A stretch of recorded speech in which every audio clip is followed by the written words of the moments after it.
सीधे आपको इटावा लिए चलते हैं। सीएम योगी क्या कुछ कह रहे हैं, सुनिए। इस पावन धरा को नमन करने का अवसर प्राप्त हुआ है। मैं इटावा की इस पावन धरा को नमन करते हुए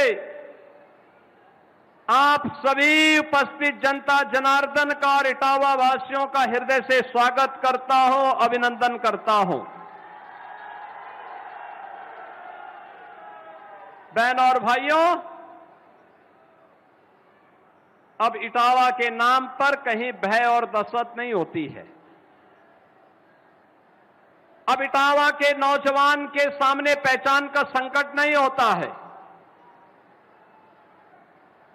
अब इटावा का नौजवान प्रदेश में या देश में जहां कहीं जाता है तो जो सम्मान अन्य यूपी के जनपद वासियों को प्राप्त होता है, वही सम्मान इटावा वासियों को भी प्राप्त होता है। पहचान के संकट से उभारने का काम डबल इंजन की भारतीय जनता पार्टी की प्रधानमंत्री मोदी जी के नेतृत्व की सरकार ने आप सबको दिया है। और इस अवसर पर जब मुझे आज यहां आने का अवसर प्राप्त हुआ तो मुझे बताते हुए प्रसन्नता है कि इटावा जनपद की 128 परियोजनाओं को, जिनकी लागत 604 करोड़ है, इसका उपहार भी मैं इटावा वासियों को प्रदान कर रहा हूं। इसकी हृदय से बधाई देता हूं। इटावा के सामने 2017 के पहले पहचान का संकट किसने खड़ा किया था? किसी और ने नहीं, इटावा से ही जीतने वाले लोगों ने इटावा के सामने पहचान का संकट खड़ा किया था। और जब इटावा के नौजवानों के सामने, इटावा के अन्नदाता किसानों के सामने, इटावा के कारीगरों के सामने, इटावा की बहन और बेटियों के सामने पहचान का संकट आएगा, तो पहचान का संकट ये यूपी का संकट बनेगा। यही तो होता था। लोग इस मार्ग से चलने से डरते थे। भय और दहशत इस कदर हुआ करती थी कि इटावा के नाम पर देश के अंदर होटल में रूम नहीं मिलते थे, धर्मशाला में टिकने नहीं देते थे, और निवेश के नाम पर तो सब नदारत था, कोई आने वाला नहीं था। लोग कहते थे जब हम स्वयं सुरक्षित, हम स्वयं सुरक्षित नहीं है तो पूंजी क्या सुरक्षित रहेगी? पूंजी क्या सुरक्षित रहेगी? और इसीलिए 2017 में जब प्रधानमंत्री मोदी जी के आह्वान पर आप सबने भारतीय जनता पार्टी के कमल को अपने क्षेत्र में खिलाने का अवसर दिया था, और तब डबल इंजन की भारतीय जनता पार्टी की सरकार ने संकल्प लिया था कि अपराध और अपराधियों के प्रति हम जीरो टॉलरेंस की नीति के तहत काम करेंगे, संगठित अपराधियों की कमर तोड़ेंगे और माफिया को मिट्टी में मिलाने का काम भी करेंगे।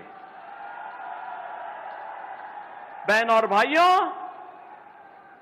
भारतीय जनता पार्टी ने जो कहा वो करके दिखा दिया। जिन्होंने उत्तर प्रदेश के अंदर हर जनपद में एक माफिया दिया था, संगठित अपराध का गढ़ यूपी को बना दिया था, यूपी के नौजवान के सामने पहचान का संकट खड़ा कर दिया था, यूपी के किसानों को आत्महत्या करने के लिए मजबूर किया था, यूपी के कारीगरों को बेरोजगार बनाया था, और यूपी के अंदर अव्यवस्था, अराजकता, कर्फ्यू, दंगा, उपद्रव, इसकी पहचान यूपी के साथ जोड़ दी थी। आज यूपी का नौजवान, यूपी का किसान, यूपी का कारीगर, यूपी का नागरिक पहचान के उस संकट से उबर चुका है। लेकिन जिन्होंने संकट पैदा किया था, उनके सामने स्वयं पहचान का संकट आ खड़ा हुआ है। उनके सामने पहचान का संकट खड़ा हुआ है। अब उत्तर प्रदेश में उपद्रव नहीं, अराजकता नहीं, गुंडागिर्दी नहीं, वन डिस्ट्रिक्ट वन माफिया नहीं, बल्कि यूपी में अब one district one medical college है। हर जिले में एक medical college, one district one product है, वन डिस्ट्रिक्ट वन कुजीन है। अब यूपी के अंदर न उपद्रव है, न कर्फ्यू है, न दंगा है। यूपी में उत्सव है और यूपी में सब चंगा है।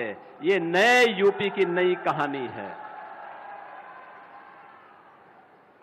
जो लोग पहले आपसे 10 कदम दूरी बनाते थे 10 वर्ष पहले तक, आज आप कहीं जाएंगे कहेंगे मैं यूपी का हूं, मैं इटावा का हूं, मैं मैनपुरी का हूं, मैं आगरा का हूं, मैं जालौन का हूं, मैं फतेहपुर का हूं, मैं औरैया का हूं। किसी भी जनपद का आप बताएंगे, वह व्यक्ति आपसे दूरी नहीं बनाएगा, बल्कि उसके मन में आता है कि वह आपके नजदीक आए और आपको गले से मिल ले। यह आज आपकी पहचान है। एक समय यूपी से निकले हुए एक समाजवादी नेता ने जमीन से जुड़ करके कार्य किया था। सम्मानित मुलायम सिंह जी ने काम करने का प्रयास किया था, लेकिन बाद में सेफई सिंडिकेट ने उनकी पूरी मुहिम को परिवारवाद और वंशवाद की विष बेल में ऐसे लपेट दिया कि कोई नौकरी निकलती थी, वो सिंडिकेट उस पर हावी हो जाता था। यहां का नौजवान देखता रहता था, नौकरी नहीं, किसान को उसकी सुविधा का लाभ नहीं, श्रमिकों को उसके उसके श्रमदान से वंचित कर दिया जाता था। विकास के नाम पर लूट खसोट का जो दौर चला, उसने आपके सामने पहचान का संकट खड़ा कर दिया। यूपी को बीमारू राज्य बना दिया। देश की सबसे बड़ी आबादी का राज्य बीमारू हो जाएगा तो देश का क्या होगा? और यही होता था। आज बहनों और भाइयों, यूपी में न दंगा है, न कर्फ्यू है, न उपद्रव है। यूपी में न माफिया है, न संगठित अपराध है। अब हमारा यूपी उत्सव प्रदेश बनकर के उभरा है। हमारा प्रदेश अब बीमारू राज्य नहीं, भारत की अर्थव्यवस्था के ग्रोथ इंजन के रूप में उभरा है। और ग्रोथ इंजन की उसी कहानी को बताने के लिए आज मुझे इटावा जनपद में आने का अवसर प्राप्त हुआ है। उसी कहानी को बताने के लिए आज मैं आया हूं। अभी यहां पर इससे पहले जब मैं मंच पे आ रहा था, प्रोफेसर रामशंकर कठेरिया जी अपनी बात को कह रहे थे। उससे पहले हमारी प्रभारी मंत्री श्रीमती बेबी रानी मौर्य जी ने अपने भाषण में भी इस बात का उल्लेख किया, और यहां की लोकप्रिय विधायक श्रीमती सरिता भदौरिया जी ने भी जिन बातों का उल्लेख किया। बहनों और भाइयों, विकास का पैसा पहले भी था, लेकिन पहले एक सिंडिकेट का कब्जा था। वह सड़क नहीं बनने देती थी, वह पुल और पुलिया नहीं बनने देती थी, आईटीआई, पॉलिटेक्निक और शिक्षण संस्थान नहीं बनने देती थी। विकास के नाम पर लूट थी। गरीब को आज जो राशन मिल रहा है, इस राशन को कुछ चंद लोग डकैती डाल देते थे। गरीब को जो आज आयुष्मान की 5 लाख रुपए की सुविधा मिल रही है, इस पे कुछ चंद लोग कब्जा कर लेते थे। आज आपने देखा होगा, हम लोगों ने पहले बेसिक शिक्षा, माध्यमिक शिक्षा, शिक्षा मित्र अनुदेशकों को 5 लाख रुपए की कैशलेस की सुविधा दी।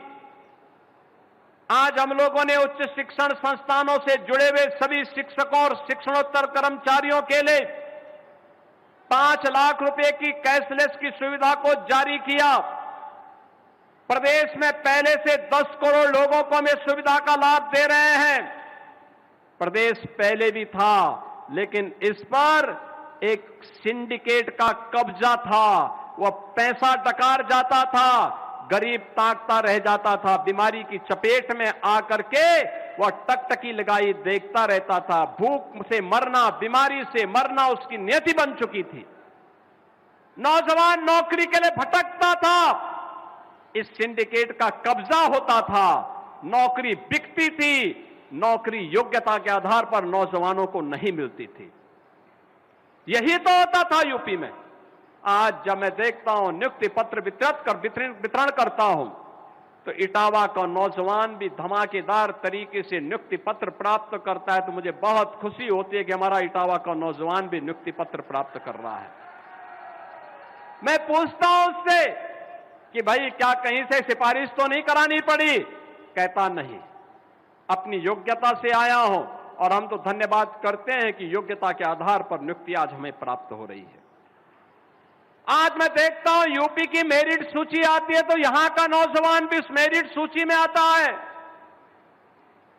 अखिल भारतीय प्रतियोगी परीक्षाओं में यहां का नौजवान भी भाग लेकर के सफल होता है। 17 के पहले यह संभव नहीं था। आज जिन मंदिरों के सुंदरीकरण का कार्य हो रहा है, पैसा पहले भी था, लेकिन पहले यही पैसा कब्रिस्तान की बाउंड्री वाल के लिए चला जाता था। यह पैसा आपके मंदिरों के सुंदरीकरण के लिए नहीं मिलता था। 17 के पहले इस समाजवादी ब्रांड को आपकी आस्था की चिंता नहीं थी। 17 के पहले तो इनके जो नजारे थे उसको आप देख सकते थे। कावड़ यात्रा को ये निकलने नहीं देते थे, कावड़ यात्रा पे प्रतिबंध लगाते थे, श्री कृष्ण जन्माष्टमी के आयोजन को रोकते थे, रामनवमी के शोभा यात्रा पर इनके द्वारा प्रतिबंध लगाया जाता था, दुर्गा पूजा के पंडालों को नहीं सजने दिया जाता था, नहीं वहां पे आयोजन होने देते थे। लाठी डंडा उपद्रव शुरू हो जाते थे। आज तो दंगा नहीं हुआ पिछले 9-9.25 वर्ष के अंदर, कोई दंगा नहीं, कोई उपद्रव नहीं, कोई अराजकता नहीं, कोई गुंडागिर्दी नहीं। 2017 के पहले बेटी और व्यापारी असुरक्षित थी। तमाम संभ्रांत परिवार, और पश्चिमी उत्तर प्रदेश के अंदर तो हालात ये थे, हर संभ्रांत परिवार अपनी बेटी को दूर रिश्तेदारी में या छात्रावास में भेजता था पढ़ने के लिए। बहन और भाइयों, आज बेटी सुरक्षित है, वापस अपने मां बाप के संरक्षण में रहकर के अपने घर से स्कूल जाती है, कॉलेज जाती है। व्यापारी अब अपने घर से प्रार्थना करके नहीं निकलता है कि प्रभु शाम को आऊं तो अपने बाल बच्चे।